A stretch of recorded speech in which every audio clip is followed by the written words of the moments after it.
ઉપલેટા શહેરમાં સિંધી સમાજના આરાધ્ય દેવ ભગવાન શ્રી ગુરુ નાનક દેવની જન્મ જયંતિ નિમિત્તે સિંધી સમાજ દ્વારા ભવ્ય શોભાયાત્રા યોજાઈ। મોટી સંખ્યામાં સમક્ષ સિંધી સમાજના ભાઈઓ તથા બહેનો શોભાયાત્રામાં જોડાયા, જેમાં દાતાશ્રીઓ દ્વારા ફ્રૂટ સલાડ, ચોકલેટ અને બિસ્કિટનું વિતરણ કરાયું। સમગ્ર ગુજરાત અને દેશમાં સિંધી સમાજ દ્વારા ભગવાન શ્રી ગુરુ નાનક દેવની જન્મ જયંતિની ઉજવણી કરવામાં આવી રહી છે, ત્યારે ઉપલેટા શહેરમાં પણ સમગ્ર સિંધી સમાજના આરાધ્ય દેવ ભગવાન શ્રી ગુરુ નાનક દેવની જન્મ જયંતિની ઉજવણી કરવામાં આવી હતી।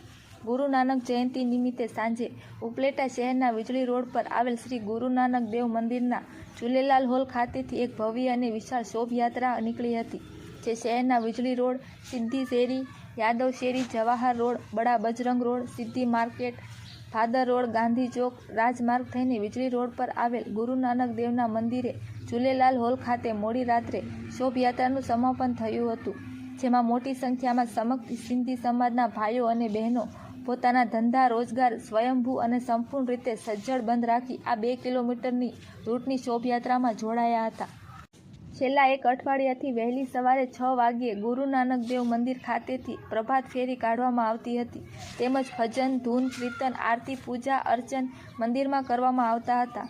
ગુરુ નાનક જયંતિના દિવસે બપોરે સિંધી સમાજના ભાઈઓ અને બહેનોએ સમૂહ પ્રસાદીનો લાભ લીધો હતો, તેમજ રાતે શોભાયાત્રાના સમાપન બાદ પણ સમૂહ લંગર પ્રસાદનું આયોજન કરવામાં આવ્યું હતું।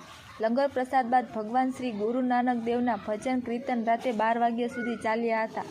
ત્યારબાદ ભગવાન શ્રી ગુરુ નાનક દેવના જન્મોત્સવની ઉજવણી કરવામાં આવી હતી।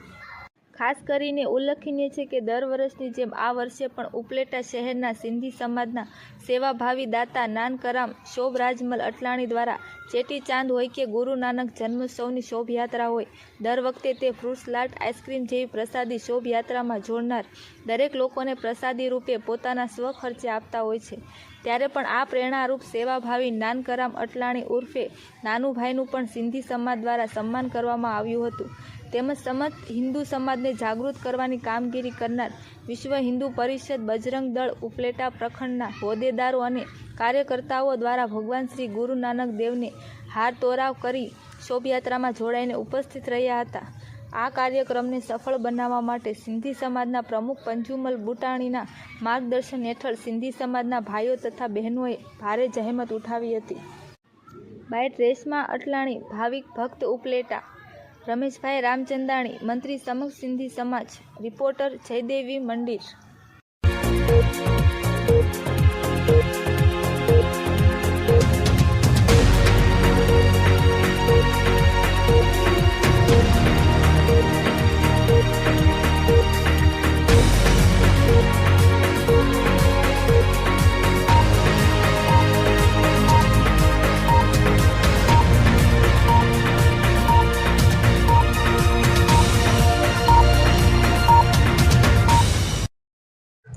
रमेश कुमार रामचंदानी, मंत्री श्री सिंधी समाज उपलेटा।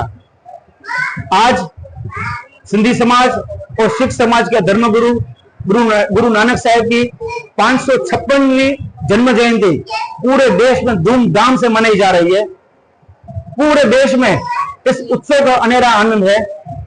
उपलेटा के सिंधी समाज में भी अनेरा आनंद है। हर साल की तरह इस साल भी गुरु नानक साहब की जन्म जयंती धूमधाम से मनाई जा रही है। बहुत सारे कार्यक्रमों का आयोजन किया गया है। सुबह भोग साहिब और दोपहर को लंगर साहिब का आयोजन किया गया था। शाम को एक भव्य शोभा यात्रा निकाली गई थी। इस शोभा यात्रा में करीबन 400 से 500 लोगों ने भाग लिया था। इस शोभा यात्रा में सिंधी समाज के अग्रणी श्री नानकराम अटलाणी की तरफ से प्रसाद का आयोजन किया गया था।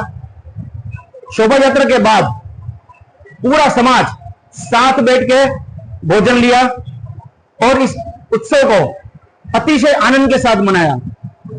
रात को 12 बजे केक काटकर धूमधाम से जन्म जयंती मनाई जाएगी। इस पावन अवसर पर मैं उपलेटा के सिंधी समाज द्वारा पूरे देश को शुभेच्छा प्रदान करता हूं। हमारा भारत देश उत्तरोत्तर प्रगति करे और विश्व गुरु बने, ऐसी हमारी गुरु नानक साहब को प्रार्थना है। जय श्री राम। नमस्ते, मारू नाम अटलाणी रेशमा नानकराम भाई छे। આજે અમે અમારા વાહેગુરુજીનો 556મો દિવસ જે અમે ધૂમધામથી ઉજવી રહ્યા છીએ. વાહેગુરુજીનો જન્મ દિવસ આવે તે પહેલા અમે 40 દિવસ સુધી ચાલીઓ મનાવીએ છીએ, જેમાં અમે 5 થી 6 વાગ્યા સુધી લઈને સવારે પાઠ, ભજન, સત્સંગ, કીર્તન બધું કરીએ છીએ.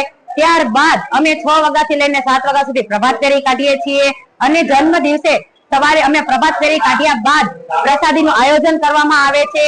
પછી બપોરે 12 વાગે ગરીબ લોકોનો ભંડારો કરવામાં આવે છે, જેને લંગર પ્રસાદ કહેવામાં આવે છે. તેમાં સિંધી સમાજના લોકો ભવ્યથી સેવા પૂજા કરે છે. ત્યારબાદ ગરીબોમાં ભંડારો કર્યા બાદ સાંજે અમે 5 વાગે ડીજે સાથે ભવ્ય શોભાયાત્રા કાઢવામાં આવે છે. શોભાયાત્રા વિવિધ માર્ગો ઉપર ફર્યા બાદ તેમાં અમુક ધર્મ પ્રેમીઓ વિવિધ પ્રસાદીનું આયોજન કરે છે. ત્યારબાદ શોભાયાત્રા ફરીને પરત મંદિરે પહોંચે છે. શોભાયાત્રા મંદિરે આવીને સમાપ્ત થયા બાદ અમે સિંધી સમાજના લોકો એકી સાથે સમૂહમાં ભોજન લઈએ છીએ.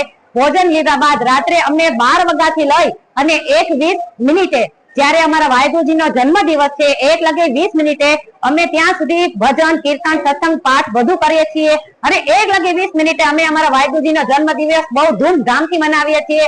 ત્યારે અમે વિવિધ પ્રકારના કેક પણ કટિંગ કરીએ છીએ. ત્યારબાદ અમે ઘર ભેગા થઈ જઈએ છીએ.